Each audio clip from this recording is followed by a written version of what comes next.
Bonjour à tous, bienvenue dans cette vidéo. Je vais faire une vidéo très rapide pour vous tenir informé un petit peu de tout ça, puisque là on se fait harceler un petit peu de toutes parts, que ce soit sur Twitter, Facebook, Telegram. On a même eu des appels en privé pour nous poser des questions de savoir qu'est-ce qu'il faut faire, est-ce que le marché va continuer de baisser, est-ce qu'il va encore augmenter. On est à quelques jours là maintenant du halving et c'est vrai que beaucoup de personnes sont perdues parce qu'on s'attend tous à finalement un gros pump et finalement c'est pas ce qu'on voit aujourd'hui. On va vous donner notre ressenti sur les événements, mais pour que ce soit clair dès le début, on ne peut pas savoir si aujourd'hui le marché va remonter tout de suite, s'il va redescendre, etc. Nous, on a toujours notre vision long terme haussière sur le long terme, et ça n'a pas changé. Après, au vu des échanges qu'on a pu avoir avec certaines personnes qui nous ont contactés en privé, on en a même une seule là qui nous a contacté récemment au téléphone et qui s'est mise à pleurer puisqu'elle avait pris malheureusement des positions qu'elle pouvait pas se permettre de perdre, et elle avait pris des risques qui étaient beaucoup trop importants par rapport à sa capacité finalement d'investir. Elle nous a dit qu'elle avait investi parce qu'elle avait entendu sur internet des personnes qui disaient que c'était certain, qu'on allait être sûr de gagner de l'argent dans le secteur des crypto-monnaies. Du coup, elle a pris tout son argent qu'elle avait de son côté, même l'argent qu'elle avait mis de côté depuis des années pour pouvoir finalement tout investir dans le secteur des crypto-monnaies d'un seul coup. Alors déjà, elle a pas lissé ses risques en investissant plusieurs fois, elle a tout investi d'un coup. Et là aujourd'hui, avec le drop qu'il y a eu dans le marché des crypto-monnaies, et pour moi on n'en est pas encore à la fin, on peut encore avoir des surprises et encore une baisse qui pourrait arriver dans les jours à venir. Encore une fois, j'ai pas la boule de cristal, je suis pas capable de vous dire ce qui va se passer demain. En tout cas, nous, notre vision sur le long terme, elle a pas changé. On est toujours haussier dans le secteur des crypto-monnaies. Sauf que je vais vous montrer dans la suite de cette vidéo quelques points qui pour moi est quand même semble assez troublant néanmoins. Mais ça, je reviendrai un petit peu par la suite. Pour revenir à cette personne qui nous a appelé tout à l'heure, elle avait pris des risques qui étaient démesurés et elle nous a dit qu'est-ce que je fais? Est-ce qu'il faut que je shorte le marché en essayant d'emprunter de l'argent à mes amis pour que je puisse essayer de shorter le marché, parce que là ça va sans doute rebaisser et du coup j'ai pour essayer de récupérer mes pertes. Pour moi ça, clairement on lui a répondu que si elle a besoin d'argent, de cet argent-là qu'elle a aujourd'hui et qu'elle peut plus se permettre de le perdre, quelle sorte d'opposition? Ça sert à rien de se prendre la tête en faisant des conneries pareilles, parce que là d'essayer de shorter le marché pour essayer de récupérer ses pertes, pour moi c'est la pire chose que vous pouvez faire, parce que là vous réfléchissez absolument pas sur le long terme, vous prenez des décisions qui ne sont plus du tout rationnelles. Là vous avez complètement mis de côté votre instinct d'investisseur et votre vision sur le long terme. Vous essayez de récupérer finalement avec des décisions que vous allez prendre sur le court terme, essayer de récupérer les euros que vous avez perdu là récemment, et ça pour moi c'est la pire chose que vous puissiez faire. Et encore une fois, on peut pas répondre à tout le monde avec une réponse qui sera bien évidemment globale et générique, puisque vous avez tous un profil qui est différent. Il y a certaines personnes qui seront capables de tenir sur le long terme leur position. Malheureusement pour la personne qui nous a appelé tout à l'heure, elle n'a pas respecté les principes de base en fait de l'investissement. Dans tous les cas, vous ne devez pas investir de l'argent que vous avez besoin pour pouvoir vous nourrir, de l'argent que vous avez besoin pour pouvoir payer votre loyer, etc. Et là malheureusement on se rend compte que c'est absolument pas le cas. Il y en a beaucoup qui rigolent finalement quand on répète à chaque fois sur nos vidéos ce genre de conseils, mais on se rend compte qu'en réalité il y a tellement de personnes qui font ce genre d'erreur, et c'est complètement incroyable. Et malheureusement pour elle, nous ce qu'on lui a dit, c'est que si elle peut plus se permettre d'avoir une baisse qui risque d'arriver, ça se trouve dans les temps encore à venir, dans les jours qui vont suivre, voire dans les heures qui vont arriver suite à la publication de cette vidéo, c'est de couper ses pertes tout de suite et de valider ses pertes, parce que de toute façon elle peut plus se permettre de perdre 100 € de plus. Donc qu'elle coupe ses pertes. Pour d'autres personnes qui font du trading et qui ne sont pas encore rentrées dans une position, sont pas encore rentrées à 100% dans les positions et qui ont plutôt une vision long terme, ça peut être intéressant aujourd'hui de racheter, puisqu'il y a certains altcoins qui ont perdu 40 voire 50% de leur position. Par exemple, vous voyez là, l'Ether, en une journée, il a perdu 28%. Pour ceux qui sont intéressés par l'Ether avec une vision long terme, ça peut être intéressant de rentrer encore une fois en plusieurs fois avec la stratégie du dollar cost averaging qu'on vous a déjà présenté sur notre chaîne YouTube. L'idée, encore une fois, là de cette vidéo, c'est de pouvoir vous donner également notre ressenti sur le marché. Il y en a beaucoup qui disent tout et n'importe quoi sur Facebook, sur Twitter encore plus, et il y en a beaucoup qui disent mais le Bitcoin c'est censé être une valeur refuge. Là on voit que finalement c'est pas une valeur refuge. Alors pour remettre les points sur les i, Bitcoin est censé être une valeur refuge en cas de crise monétaire. Là dans tous les cas, ce qui a été déclenché, c'est une crise sanitaire qui est étroitement corrélée avec une crise qui pourrait potentiellement être financière, mais aujourd'hui c'est un problème qui est sanitaire lié au coronavirus à l'heure actuelle, et donc il y a un mouvement de panique qu'on voit sur les marchés. Si ça se trouve dans 12 mois ce problème là sera résolu et donc on retrouvera notre tendance haussière, mais dans tous les cas aujourd'hui on n'est pas dans une situation dans laquelle Bitcoin avait été conçu au départ.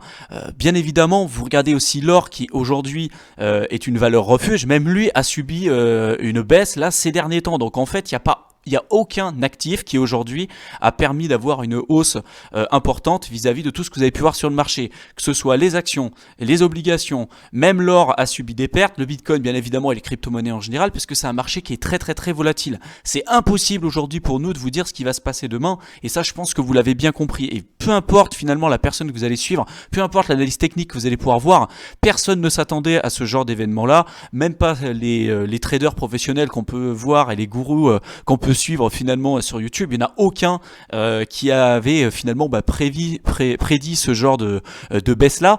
Mais encore une fois, nous de notre côté on nous a dit mais vous comment vous gérez ça de votre côté, est-ce que vous avez vendu, est-ce que vous avez placé en stablecoin? Nous notre position n'a pas changé, nous on a pris des positions sur le long terme, on continue d'investir un petit peu tous les mois. Donc là nous on a toujours une vision qui est plutôt haussière sur le long terme dans le secteur des crypto-monnaies, que ce soit dans 1 an, 2 ans, 3 ans, 4 ans, on est toujours bullish sur le long terme. Après, peu importe la situation sur le court terme, s'il faut attendre 4 ans pour retrouver les positions, peu importe, nous cet argent, c'est pas quelque chose qui va nous manquer à la fin du mois. Et même si on perdait l'intégralité de notre investissement dans le secteur des crypto-monnaies, ça fera chier, mais ça fera chier tout le monde en fait. Ça fait chier tout le monde de perdre l'argent que vous avez investi.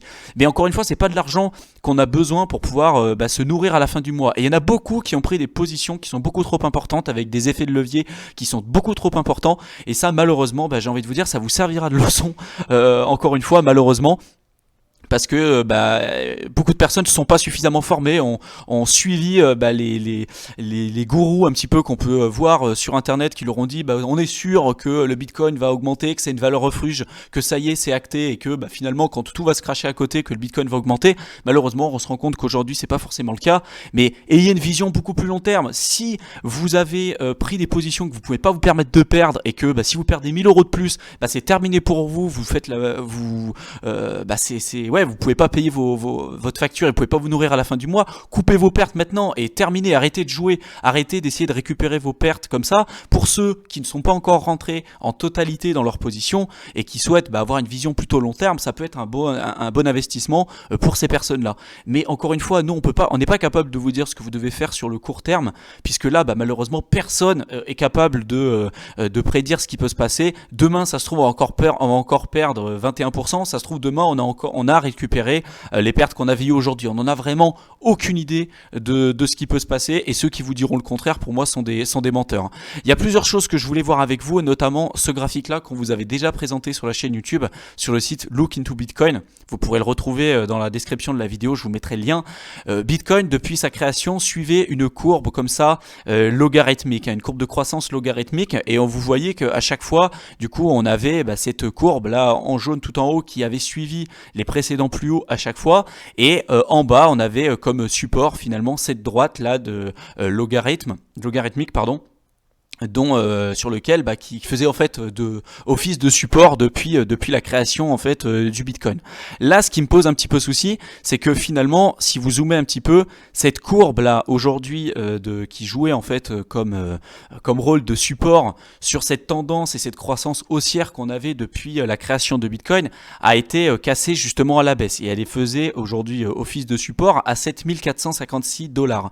Aujourd'hui si on regarde le cours du Bitcoin, on est à 6086 $. Donc en fait on a cassé aujourd'hui finalement le schéma qu'on avait depuis la création du Bitcoin.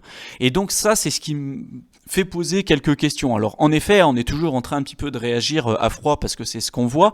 Néanmoins moi ce qui me rassurait, c'est que d'ici les 72 heures maximum, qu'on reprenne finalement position et qu'on arrive à retrouver finalement qu'on arrive à repasser au-dessus des 7500 $, puisque c'est finalement là où on attend le Bitcoin pour qu'il puisse continuer de suivre cette évolution sur le long terme et cette courbe logarithmique de croissance qu'on a pu suivre depuis le départ et qu'on vous a déjà présenté sur cette chaîne YouTube. Donc pour l'instant c'est vrai que c'est une situation qui est quand même assez alarmante, puisque personne ne s'y attendait. Pour beaucoup ça va être une opportunité pour pouvoir se placer à des prix qui peuvent être intéressants. Pour d'autres c'est une perte sèche, puisque pour beaucoup ça leur permet de se rendre compte finalement qu'ils ont pris des décisions qui n'étaient absolument pas raisonnables, et que c'était leur premier investissement. Et encore une fois ça c'est des positions que vous ne devez absolument pas faire. À chaque fois on vous invite à vous former, on vous invite à prendre du recul sur votre investissement, de ne jamais rentrer en une seule fois et de prendre des positions comme ça au fur et à mesure. Si vous vous posez la question aujourd'hui, vous n'arrivez plus à dormir la nuit en vous disant bah voilà, le Bitcoin a pris moins 21%, qu'est-ce que je fais, est-ce que j'achète, est-ce que je revends, etc. Pour moi, c'est que vous avez pris des décisions qui sont complètement irrationnelles avant et que vous n'avez pas un plan et une stratégie qui est précise. Et aujourd'hui, vous devez mettre en place une stratégie. Des mouvements comme ça dans le secteur des crypto-monnaies, on en a connu plusieurs et c'est pas le premier, ça sera absolument pas le dernier. Pour moi, on reste toujours haussier dans le secteur des crypto-monnaies sur le long terme.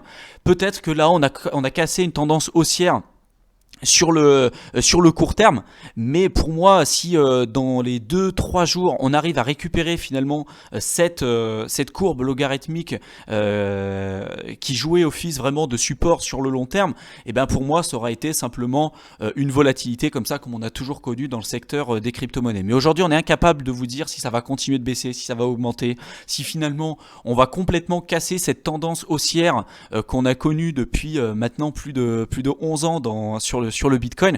Pour moi, on n'est pas prêt de la casser tout de suite comme ça sur le long terme, et malgré le fait qu'on puisse avoir des volatilités comme ça sur le court terme, on est toujours haussier vraiment sur le long terme, mais sur plusieurs années. On n'est pas là à regarder le cours sur 1 jour, 2 jours, 3 jours, 4 jours. Encore une fois, là aujourd'hui, bien évidemment qu'on a eu des pertes sur le court terme qui sont importantes, je pense comme la plupart d'entre vous, et l'idée c'est de vous dire ok, si j'ai pris des décisions qui à l'instant T étaient rationnelles et qui était en adéquation avec l'analyse fondamentale et l'analyse technique que j'avais faite, et ben peu importe en fait ce qui se passe. Si ça baisse, et ben éventuellement je rachète si je peux me permettre de réinvestir.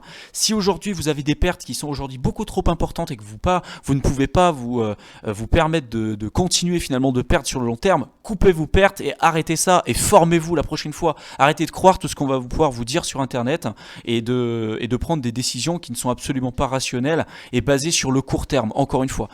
J'espère en tout cas que cette vidéo aura pu vous aider. Si vous avez d'autres questions, dites-les nous en commentaire, on essaiera d'y répondre le maximum possible. Et puis je vais essayer de faire des vidéos là au fur et à mesure pour vous tenir informé de ce qu'on fait finalement nous de notre côté, qu'est-ce qu'on essaye de faire, est-ce qu'on passe en stablecoin ou non. En tout cas à l'heure actuelle, nous, notre position n'a pas changé. Si jamais ça continue de baisser, on rentre encore de nouveau sur le marché parce qu'on a encore du cash de côté et que notre position sur le long terme n'a absolument pas changé. Mais encore une fois, on peut pas vous dire toi tu dois faire ça, toi tu dois faire ça, toi tu dois faire ça. Si tu fais du trading, encore une fois, cette volatilité, ça va être intéressant pour toi. Si tu ne fais pas de trading sur le court terme, je veux dire, et que tu t'intéresses plutôt à une vision long terme, ça, tu es bien évidemment le seul maître de tes décisions. Notre vision sur les projets sur lesquels nous avons investi n'a absolument pas changé, puisque le fondamental des projets sur lesquels on a décidé de placer notre argent, justement, n'a fait que se renforcer avec le temps, et nous, on a toujours eu cette vision long terme. Donc, bien évidemment que cette vision-là n'a pas changé de notre côté sur les projets sur lesquels on a décidé d'investir. Et s'il y a un conseil véritablement que je peux vous donner, et notamment aux débutants qui nous font ce genre de retour-là, c'est de vous former avant d'investir. Ne croyez pas tout ce que vous allez pouvoir lire et entendre sur Internet. Il y a beaucoup d'escrocs, il y a énormément de personnes qui vont vous dire tout et n'importe quoi. Nous, on vous a toujours dit que le secteur des crypto-monnaies, c'était vraiment quelque chose de très risqué, notamment en termes de volatilité. Si c'est votre premier investissement, que vous avez 10 000 € et que vous avez besoin de ces 10 000 € là pour bouffer à la fin du mois, bien évidemment que vous n'allez pas les mettre entièrement dans le secteur des crypto-monnaies. Commencez déjà par vous former, de comprendre le fondamental que vous avez dans différents projets, pour bien évidemment ne pas subir ces variations comme ça de plein fouet. Si vous avez confiance sur votre projet et sur le fondamental qu'il y a derrière, vous vous en moquez de tout ça. Si vous avez un risk management également qui est intéressant et que vous avez mesuré, il n'y a aucun souci pour tenir vos positions sur le long terme. Là, malheureusement, pour moi, il y a énormément de personnes qui ne sont pas capables de prendre des décisions comme ça sur le long terme, ou qui disent qu'ils font de l'investissement sur le long terme, mais qui malheureusement font toujours les mêmes erreurs, ne se forment pas, passent pas de temps à analyser un projet, prennent des décisions qui sont uniquement court-termistes et ne pensent pas véritablement à prendre des positions qui sont rationnelles vis-à-vis de leur qualité et de leur position d'investissement. Et ça, c'est vraiment déplorable. Et j'espère en tout cas que cet événement-là vous aura permis d'en apprendre un peu plus sur vous, sur votre profil d'investisseur, et que vous ne ferez plus cette erreur malheureusement pour essayer de rattraper justement tout ça. Essayez de vous former au maximum, voyez le long terme et essayez vraiment de vous poser la question sur qu'est-ce que je peux peut faire aujourd'hui, prenez une feuille de papier, notez vos pertes. Si vous vous mettez dans la colonne par exemple gain, perte, et dans la colonne perte vous vous dites bah, malheureusement là je peux plus me permettre de perdre plus que par exemple 100 euros ou même moins, que là vous avez déjà perdu beaucoup plus d'argent que ce que vous pouvez vous permettre de perdre aujourd'hui, coupez court à ça et essayez de sortir complètement du secteur des crypto-monnaies parce que visiblement l'investissement c'est pas fait pour vous, ou du moins pas tout de suite. J'espère que cette vidéo vous a plu, donnez-nous votre ressenti en description et je pense que ça peut être intéressant d'échanger tous ensemble dans la section commentaires.